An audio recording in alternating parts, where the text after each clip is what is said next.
오늘 본문에 보면 하나님께서 베드로를 고넬료라는 사람에게 보내시는 것을 보게 됩니다.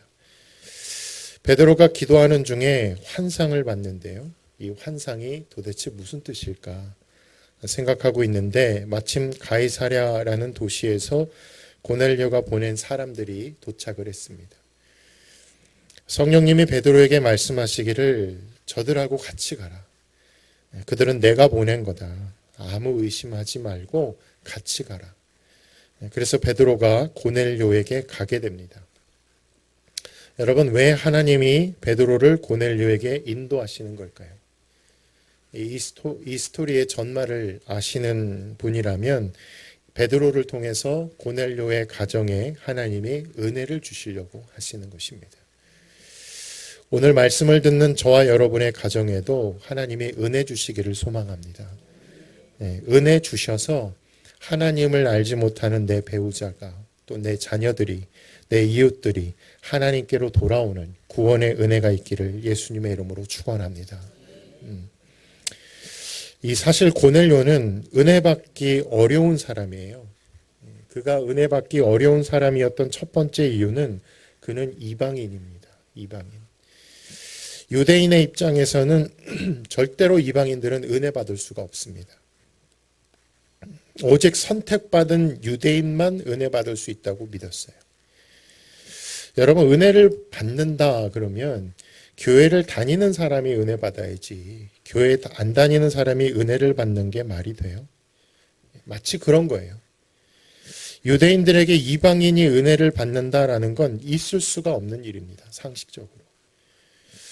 또 하나 고넬료가 은혜 받기 어려운 두 번째 이유는 그는 로마의 장교예요. 당시 이스라엘은 로마의 지배를 받고 있었습니다. 그러니까 베드로는 피지배인이고 고넬료는 지배인입니다. 그러니까 유대인의 입장에서는 이 고넬료라고 하는 사람은 우리 민족을 억압하고 우리 민족을 짓밟는 점령군의 장교예요. 한마디로 말하면 나쁜 놈이에요. 유대인들에게는. 여러분, 나쁜 놈이 은혜 받으면 그것도 이상한 거잖아요. 근데 고넬료가 은혜를 받아요. 이날 고넬료 가정에 엄청난 하나님의 은혜가 임합니다. 은혜로부터 상당히 멀리 떨어져 있다고 생각했던 고넬료에게 어떻게 이런 놀라운 은혜가 강같이 부어질 수 있었을까? 첫째로 그가 은혜를 받을 수 있었던 이유는 화평입니다. 화평. 화평이 뭐죠? 다른 사람하고 사이가 좋아요, 나빠요? 좋은 거예요. 그러면 은혜 받을 수 있는 조건에서 매우 유리한 포지션을 차지하게 됩니다. 아니, 은혜는 하나님께 받는 거지. 하나님과의 관계만 좋으면 되는 거 아닌가? 아니요. 성경에 보면 너희가 땅에서 매면 하늘에서도 매이고 너희가 땅에서 풀면 하늘에서도 풀린다고 말씀해요. 내가 땅에서 어떻게 하고 있느냐가 하늘에서 은혜를 주시기도 하고 은혜를 우리가 못 받기도 하고. 자, 오늘 본문 24절 이제 베드로가 도착을 했어요. 도착했더니 그 사람 집에 사람이 한두 명이 아니었어요. 고넬료만 생각하고 왔는데 고넬료만 있지 않더라는 거죠. 자, 읽어보시죠. 24절입니다. 시작. 이튿날 가이사랴에 들어가니 고넬료가 그의 친척과 가까운 친구들을 모아 기다리더니. 자, 고넬료 혼자 기다리고 있지 않았죠. 거기에는 누구누구가 있었습니까? 예, 고넬료와 그의 친척과 그의 친구들, 그의 아내도 있었을 것이고 그의 자녀들도 있었을 것입니다. 적어도 한 3, 40명 이상은 모여 있었을 거예요. 베드로가 처음 고넬료의 집에 와서 아마 깜짝 놀랐을 거예요. 야, 이렇게나 많이 사람들이 모여 있다고? 하면서 놀랬을 겁니다. 자, 이게 뭘 의미할까요? 고넬료가 그만큼 사람들하고 사이가 좋아 보여요? 나빠 보여요? 네, 좋아 보이죠. 오늘 함께 읽진 않았지만 고넬료가 보낸 사람들이 이 베드로에게 고넬료를 소개할 때 이렇게 이야기를 합니다. 자, 10장 22절 말씀 읽어보시죠. 시작. 그들이 대답하되 백부장 고넬료는 의인이요 하나님을 경외하는 사람이라 유대 온 족속이 칭찬하더니. 바로 이 부분이요.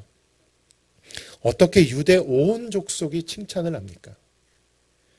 어떻게 모든 사람이 다 칭찬을 합니까? 그가 비록 이방인이고 은혜 받기 어려운 조건을 가졌다 손 치더라도 그는 정말 다른 사람들과의 관계를 잘했던 것 같아요. 아주 성숙한 대인 관계를 가졌던 것 같습니다. 자, 더 나아가 고넬료가 큰 은혜를 받을 수 있었던 이유가 뭔가? 두 번째는 겸손입니다. 겸손. 오늘 본문에 우리의 눈을 의심케 할 만한 장면이 나와요. 베드로 사도가 이제 고넬료의 집에 들어가요. 그러니까 고넬료가 베드로를 맞이하면서 인사를 하는데 허리를 폴더폰처럼 접어가지고 하는 게 아니라 그냥 아예 땅바닥에 엎드려서 맞이합니다. 이 장면이 충격적인 거예요. 자, 25절 말씀 읽어보시죠. 시작. 마침 베드로가 들어올 때 고넬료가 맞아 발 앞에 엎드리니, 이건 단순히 사람이 사람에게 엎드리는 수준이 아니에요. 지금 로마의 장교가 내 앞에 절하는 거예요. 우리 형제분들, 남성분들 잘 아시죠? 군대에서 별 달았다, 투스타다, 쓰리스타다. 그럼 벌써 얼마나 하늘 같은 존재입니까? 그런 높으신 분이 내 앞에 갑자기 엎드린다, 절을 한다. 얼마나 황당해요. 당황스러워요. 한 나라의 장교가 한 나라를 지배하는 지배인이 피지배인 앞에 엎드려 절하는 거예요. 힘 있는 자가 힘 없는 자에게, 많이 배우신 분이 많이 배우지 못한 자에게, 유명하신 분이 무명한 자 앞에 엎드려 절하는 겁니다. 로마의 군인이 갈릴리 출신의 어부 앞에 엎드려 절하는 거죠. 이건 가식이 아닙니다. 가식일 수가 없습니다. 겸손한 척 하는 것도 아니에요. 우리가 고넬료에게 볼 수 있는 또 하나의 캐릭터, 바로 그의 겸손한 성품입니다. 겸손한 태도죠. 제가 존경하는 목사님 한 분이 여수에 있는 애양원 교회를 방문하셨습니다.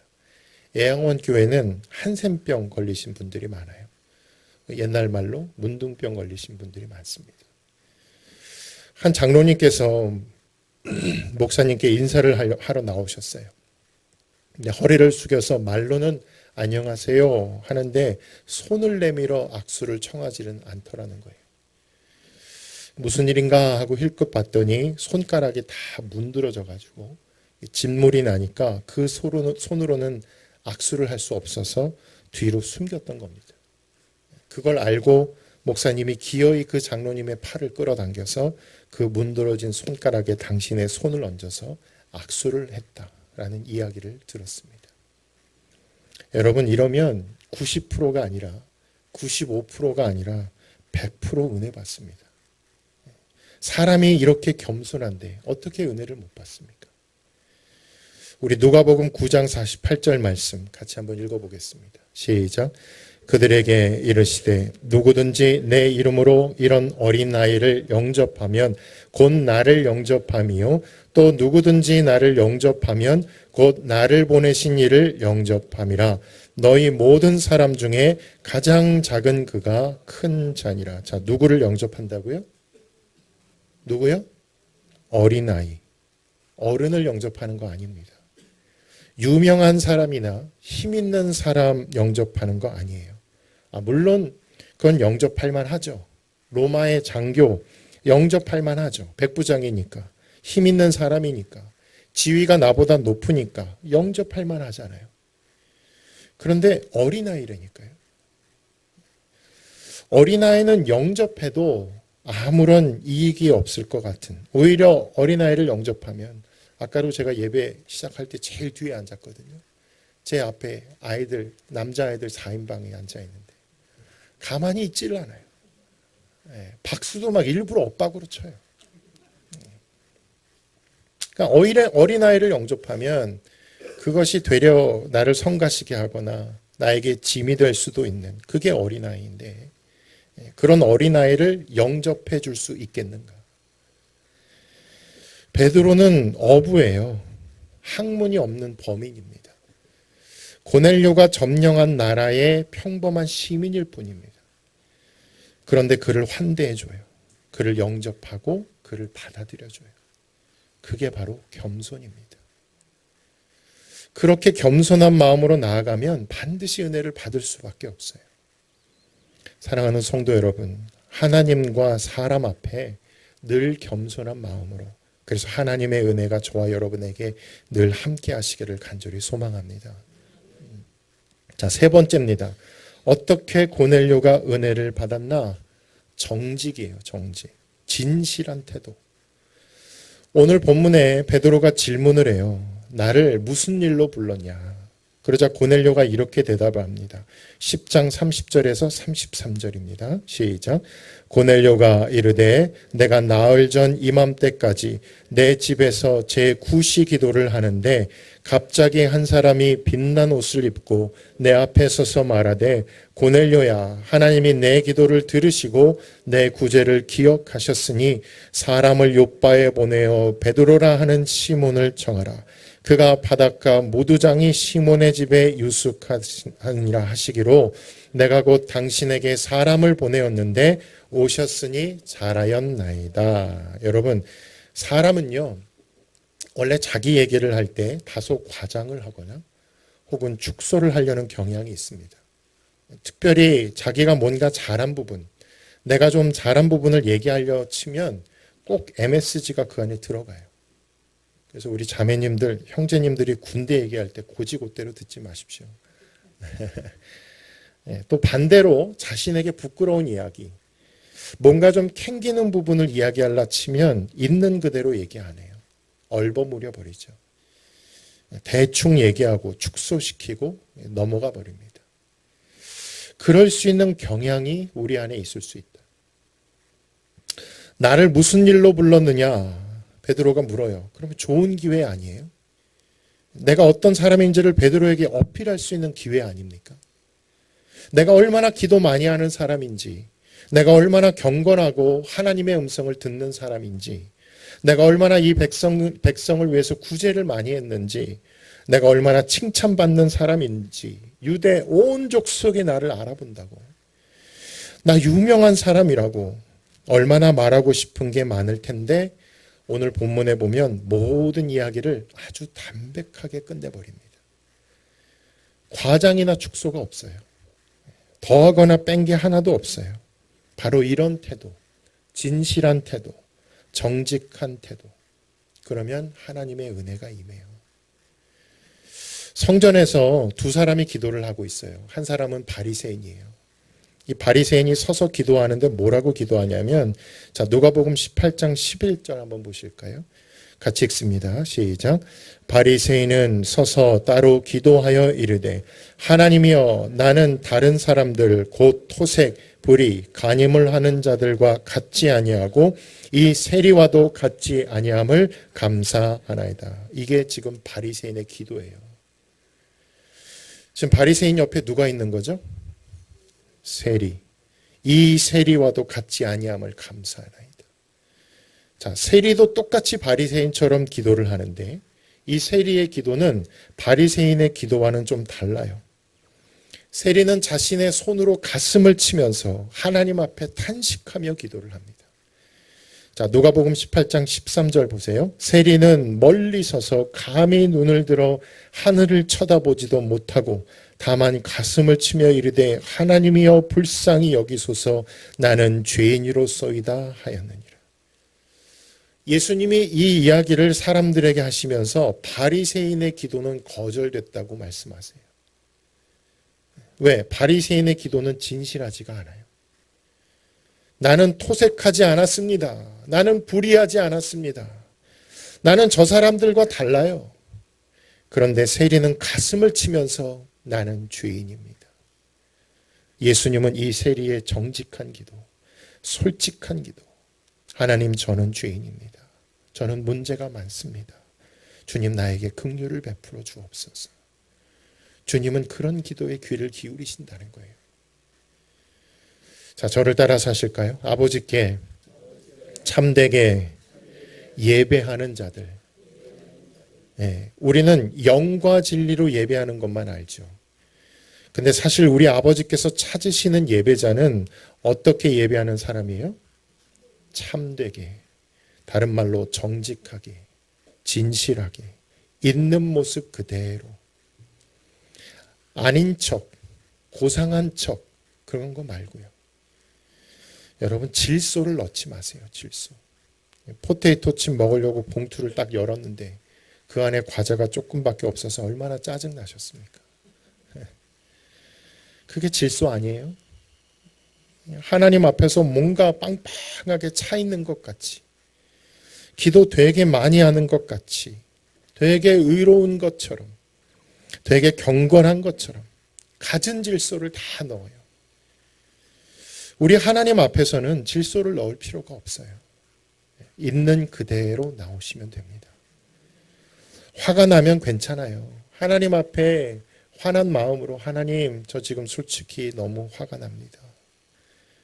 낙심이 되면 또 낙심되는 대로 하나님 앞에 나오는 거예요.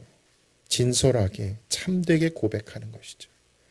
그때 하늘의 문이 열려 우리 성도님들에게 은혜를 더하여 주실 줄로 믿습니다. 자, 이제 마지막이에요. 어떻게 고넬료가 은혜를 받았나? 참 아름다운 고백이 그 다음에 나오죠. 오늘 본문이 끝나는 33절, 이번 새생명 축제의 주제 말씀이죠. 큰 목소리로 읽겠습니다. 시작. 내가 곧 당신에게 사람을 보내었는데 오셨으니 잘하였나이다. 이제 우리는 주께서 당신에게 명하신 모든 것을 듣고자 하여 다 하나님 앞에 있나이다. 여러분, 고넬료가 어떻게 은혜를 받았는지, 그가 이방인이었지만 은혜 받을 수 있었던 이유, 앞에 세 가지를 말씀드렸는데 다 잊으셔도 괜찮아요. 생각 안 나도 괜찮아요. 마지막 이거예요. 마지막. 우리가 주께서 당신에게 명하신 모든 것을 듣고자 하여 다 하나님 앞에 있나이다. 바로 이 태도가 바로 열린 마음 아닙니까? 활짝 열려있는 마음. 당신을 통해 주시는 말씀을 내가 다 받겠습니다. 당신을 통해 주시는 말씀은 내가 다 하나님의 말씀으로 인정하겠습니다. 이렇게나 마음이 열려 있어요. 당신을 통해서 주시는 말씀 내가 한번 들어보고 이게 정말 하나님이 주시는 말씀인지 아닌지 내가 나중에 판단하겠다는 태도가 아닌 거죠. 한번 설교 한번 들어보겠다. 내가 한번 평가해 보겠다. 이런 태도가 아닌 겁니다. 내가 지금 골라서 듣겠다. 이런 태도도 아닌 거예요. 마음이 활짝 열려 있어요. 당신을 통해 주시는 모든 말씀, 하나님이 주시는 말씀으로 내가 받을 준비가 되어 있습니다. 이 열려있는 마음, 이렇게 열려있는데 거기에 어찌 은혜가 들어가지 않을 수 있겠습니까? 씨 뿌리는 자의 비유를 아실 거예요. 씨를 뿌리는 자가 나가서 씨를 뿌렸는데 덜어는 길가에 떨어지더라. 또 덜어는 돌밭에 떨어지고 덜어는 가시밭에 떨어져요. 근데 덜어는 좋은 밭에 떨어져요. 좋은 밭에 떨어진 씨들이 30배, 60배, 100배 결실을 맺더라는 거예요. 이 좋은 밭이 뭐냐? 바로 오픈 마인드, 열려있는 마음입니다. 우리 누가복음 8장 15절 말씀 읽어보겠습니다. 시작. 좋은 땅에 있다는 것은 착하고 좋은 마음으로 말씀을 듣고 지키어 인내로 결실하는 자니라. 자, 지금 말씀을 어떻게 듣고 있어요? 착하고 좋은 마음. 네, 지금 말씀을 그렇게 듣고 있는 거예요. 착하고 좋은 마음으로 말씀을 듣고 있다. 자, 마가복음 4장 20절도 보겠습니다. 시작. 좋은 땅에 부러졌다는 것은 곧 말씀을 듣고 받아 30배나 60배나 100배의 결실을 하는 자니라. 말씀을 듣고, 말씀을 들었으니까 다 30배일까요? 말씀을 들었으니까 다 60배고 다 100배일까요? 아니죠. 말씀을 듣고 30배로 가기 전에 본문을 보시면 중간 과정이 있어요. 찾으셨습니까? 예, 말씀을 듣고 그 다음 받아, 말씀을 받아. 이게 원어로 파라데코마이라는 단어인데 파라데코마이가 뭐냐면 바로 옆에서, 가까이에서, 데코마이, 영접한다, 수용한다, 환영한다, 그런 뜻이에요. 그러니까 하나님의 말씀이 떨어질 때에 착하고 좋은 마음이 뭐냐? 말씀이 떨어질 때 그 말씀 바로 옆에 딱 와 있는 거예요. 만일 강아지가 주인의 상에서 떨어지는 부스러기를 먹는다. 그런데 주인의 상에서 멀리 떨어져 있다면 부스러기를 먹을 수가 없죠. 주인의 상에서 떨어지는 부스러기 먹으려고 하는 강아지는 항상 파라데코마이 합니다. 그 주변 가까이에서 맴돌아요. 언제 부스러기가 떨어질지 모르니까, 언제 은혜가 쏟아질지 모르니까. 그게 착하고 좋은 마음, 그게 열린 마음이에요. 그게 파라데코마이. 오늘 고넬료가 장착하고 있는 마음이에요. 우리가 당신에게 명하신 모든 말씀은 하나님이 나에게 주시는 말씀으로 알고 내가 하나님 앞에 지금 마음이 활짝 열려 있습니다. 여러분, 하나님의 말씀이 떨어질 때, 하나님의 말씀이 선포될 때 여러분은 어디에 앉아 계십니까? 지금 앞자리에 있냐 뒷자리에 있냐를 묻고 있는 게 아닙니다. 여러분의 마음은 지금 파라데코마이를 하고 있습니까? 하나님의 말씀이 떨어질 때 내가 언제든지 그 말씀에서 은혜 받을 준비를 스탠바이 하면서 말씀을 받고 계십니까? 그게 바로 열린 마음이에요. 근데 여러분, 이 열린 마음은 내 의지로 잘 안 돼요. 내가 오늘 마음을 열고 말씀을 받아야지 그런다고 마음이 확 열려요? 사람 마음 열리는 게 그렇게 쉬우면 제가 목회하기 쉽겠죠. 엠마오로 내려가는 두 제자, 예수님이 그들과 함께 하세요. 예수님이 이 두 명의 제자에게 말씀을 풀어주셨다 그랬어요. 길에서 동행하면서. 그때 이 두 명의 제자에게 어떤 일이 일어나요. 자, 누가복음 24장 32절 말씀 읽어보시죠. 시작. 그들이 서로 말하여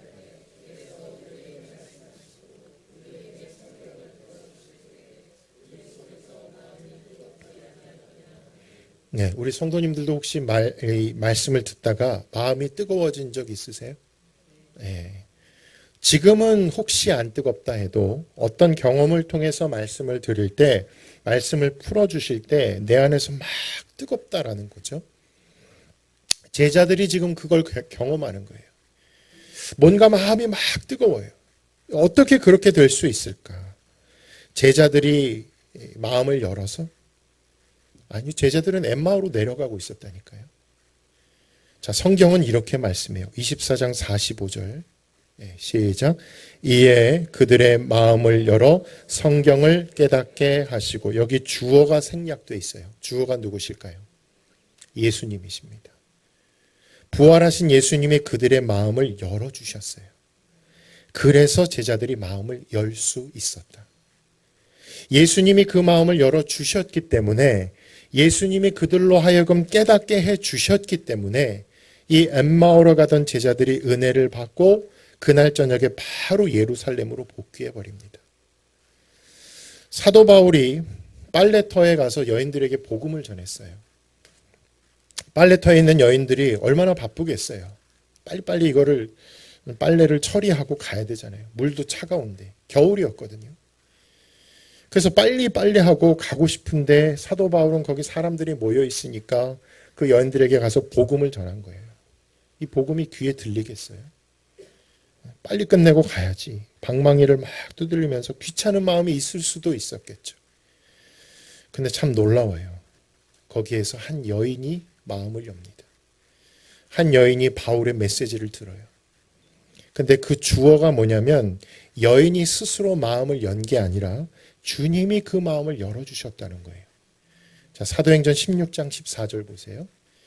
두아디라시에 있는 자색 옷감 장사로서 하나님을 섬기는 루디아라 하는 한 여자가 말을 듣고 있을 때 주께서 그 마음을 열어 바울의 말을 따르게 하신지라. 그러니까 지금 여러분 제 말씀이 들려지고 있으십니까?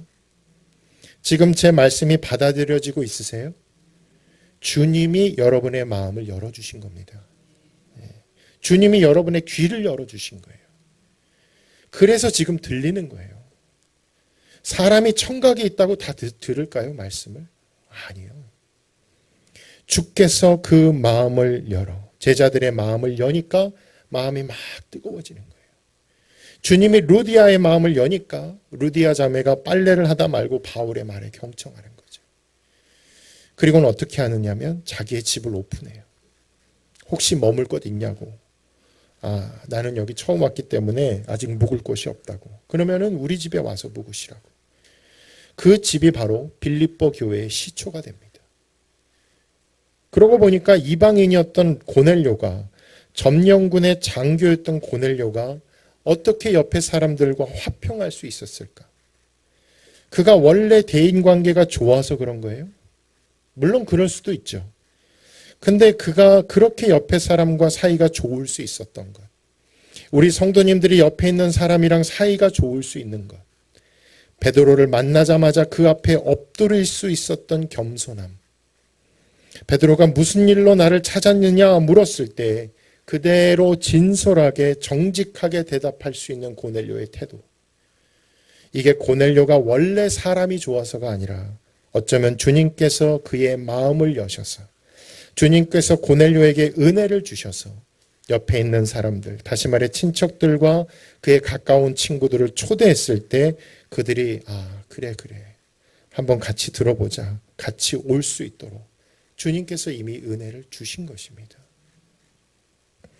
주님께서 이미 그의 마음에 은혜를 주셔서 베드로가 온다는 이야기를 듣고 장교였던 그가, 군복을 입고 있던 그가 어부였던 베드로 앞에 엎드릴 수 있는 그런 겸손함. 한센병 걸린 손을 감추는 장로님의 팔을 끌어당겨서 기어이 악수를 청하는 겸손함. 오늘 내가 뭔가 은혜를 받았다면 이번 새생명 축제 가운데 내 사랑하는 가족이, 내 친지가, 내 이웃이 교회로 와서 은혜 받고 변화를 받는다면 내가 원래 사람들하고 사이좋게 다 지내고 원래 겸손하고 원래 정직하고 진실해서 내가 원래 마음을 잘 열어서 은혜를 받은 것이 아니라 이게 다 내가 한 것 같지만 궁극적으로는 주께서 그 마음을 여셔서 주께서 은혜를 주시고자 나를 겸손하게 하시고 나로 하여금 옆 사람과 화평하게 지내게 하시는 것입니다. 주님이 나에게 은혜를 주시니까 마음이 활짝 열려서 이제 주님이 당신에게 명하신 모든 것은 하나님의 말씀으로 받고 내가 그렇게 아멘 하겠습니다. 이런 태도가 내 안에서 흘러나오는 거예요. 여러분, 주님은 나에게 은혜를 주시려고 작정하셔서 오늘 내 마음을 열어주시고 오늘 나와 이웃의 관계를 지켜주시고 오늘 나로 하여금 겸손하게 진실하게 우리 하나님이 벌써 나에게 은혜를 작정해 주신 그 놀라우신 은혜와 하나님의 뜻을 찬송하고 감사를 드립니다. 여러분, 뭐니 해도 은혜가 최고예요. 물론 돈이 있으면 좋겠죠. 돈 없으면 불편하니까요. 그런데 주님은 우리에게 돈 얼마 더 주는 것보다도, 건강 얼마 더 주는 것보다도, 키를 한 자나 더 하는 것보다도 주님은 우리에게 정말로 주시기를 원하시는 게 뭐냐면 은혜를 주시기를 원하신다는 거예요. 왜냐하면 우리는 은혜 없으면 살 수가 없는 존재, 은혜 아니면 바로 설 수도 없는 존재라는 걸 아시기 때문에 오늘도 은혜를 주시려고 여러분의 의지로 오늘 아침에 일어난 것 같고 여러분의 의지로 오늘도 머리를 감고 목욕을 하고 옷을 깨끗하게 입고 여러분이 운전해서 여기까지 온 것 같아도 가만히 보면 주님이 나에게 은혜를 주시려고 이 모든 것을 작정하셔서 오늘 내가 이 자리에 있게 된 줄로 믿습니다. 옆에 있는 분이랑 내가 사이가 좋다면 내가 원래 사람 관계를 잘해서가 아니라 이것도 은혜예요. 내가 오늘 누군가 앞에서 내 마음이 겸손했다면 내가 원래 그래서가 아니라 주님이 나로 하여금 겸손케 하여 주신 것입니다. 내가 정직한 것이 아니라 주님이 진실할 수 있도록 도와주신 것이고 내 마음이 열린 것도 주님이 내 마음을 열어주시고 나로 깨닫게 하시고 오늘 말씀이 들려지게 하시고 오늘 주님이 오늘 나를 감동하셨기 때문에 우리가 은혜를 받고 있는 것입니다. 사랑하는 성도 여러분, 오늘 고넬료의 가정처럼 우리가 받은 이 은혜가 내 사랑하는 이들에게, 내 가족과 친지와 친구들에게, 동료들에게 흘러가서 이제 다 하나님 앞에 있게 하소서. 함께 주 안에서 화목하며 함께 하나님 말씀 앞에서 파라데코마이 바로 옆에 딱 와서 마음을 활짝 열고 그렇게 하나님의 말씀을 받으셔서 30배나 60배나 100배나 결실하는 놀라운 구원의 은혜가 임하는 이번 새생명 축제가 되시기를 주님의 이름으로 축원합니다. 할렐루야. 기도하시겠습니다.